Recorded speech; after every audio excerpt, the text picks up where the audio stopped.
नमस्कार। आज आम्ही आलो आहोत माणगाव येथील दत्त मंदिर येथे।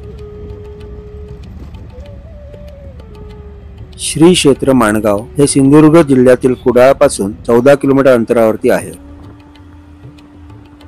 तसेच माणगाव हे गाव श्री वासुदेवानंद सरस्वती टेंबेस्वामी महाराजांची जन्मभूमी पण आहे।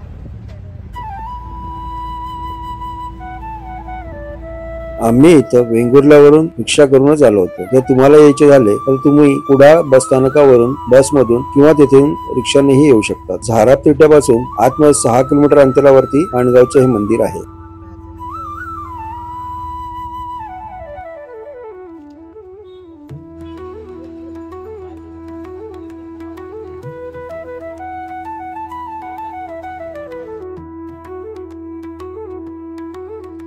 या भूमीने श्री टेंबेस्वामी महाराज व त्यांचे बंधू सीताराम स्वामी असे 2 सत्पुरुष आपणास दिले। सदर गाव अतिशय छोटे असले तरी ती पुण्यभूमी आहे। हे मंदिर सकाळी 8:30 वाजल्यापासून रात्री 8 वाजेपर्यंत भाविकांकरता दर्शनाकरता खुले असते।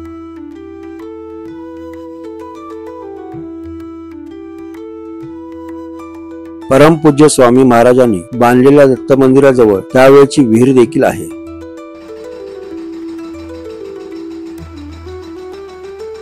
ही विहीर नंतर सौ श्रीमंत इंदिराबाई होळकरांनी पुन्हा चिरेबंदी बांधली। श्री परमपूज्य वासुदेवानंद सरस्वती स्वामींनी नरसोबाच्या वाडीहून येताना श्रीच्या आज्ञेवरून कांगल येथील एका अवताराने श्री दत्तांची मूर्ती स्वामींना दिली। ती मूर्ती स्वामींनी माणगाव येथे आणली। प्रश्न होता मंदिर कोठे बांधण्याचा। माणगावातील एका विधवा महिलेने आपली जमीन मंदिरासाठी देऊ केली। महाराजांनी स्वतः कष्ट करून व गावातील अन्य लोकांच्या सहकार्याने 8 दिवसात छोटेसे मंदिर बांधून तयार केले।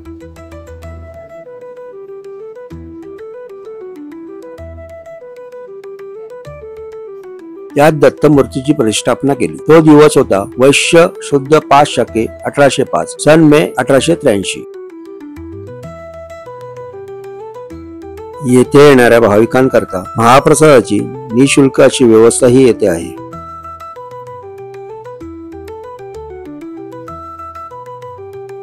महाराजांच्या येत असलेल्या प्रचितीमुळे भक्तांच्या संख्येत दिवसेंदिवस वाढ होत आहे। सौ श्रीमंत इंदिराबाई होळकर यांनी इसवी सन वैशाख शुद्ध 13 शके 1860 हे दिनांक 12 मे 1938 साली जीर्णोद्धार केला।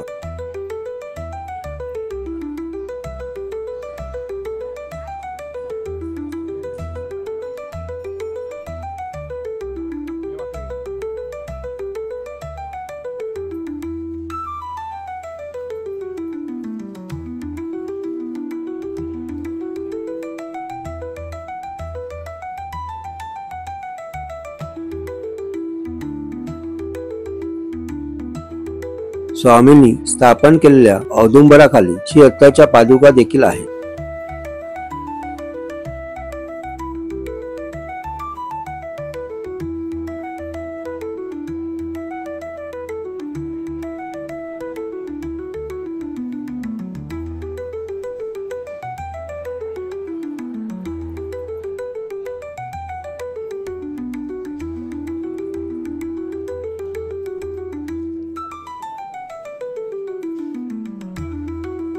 मंदिराच्या दोन्ही बाजूला 2 लाकडाचे खांब परमपूज्य स्वामी महाराजांनी उभारले आहेत।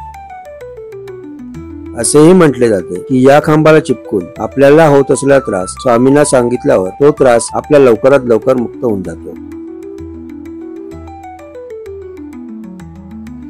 आम्ही गेलो होतो ती वेळ दुपारच्या आरतीची होती, त्यामुळे आम्हाला चांगली आरतीही भेटली। आरती झाल्यावरती आम्ही महाप्रसादाचा लाभही घेतला।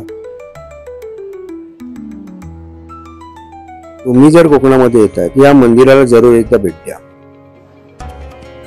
हा ब्लॉग तुम्हाला कसा वाटला नक्की कमेंट बॉक्समध्ये कळवा। भेटूया पुढच्या ब्लॉगला। धन्यवाद।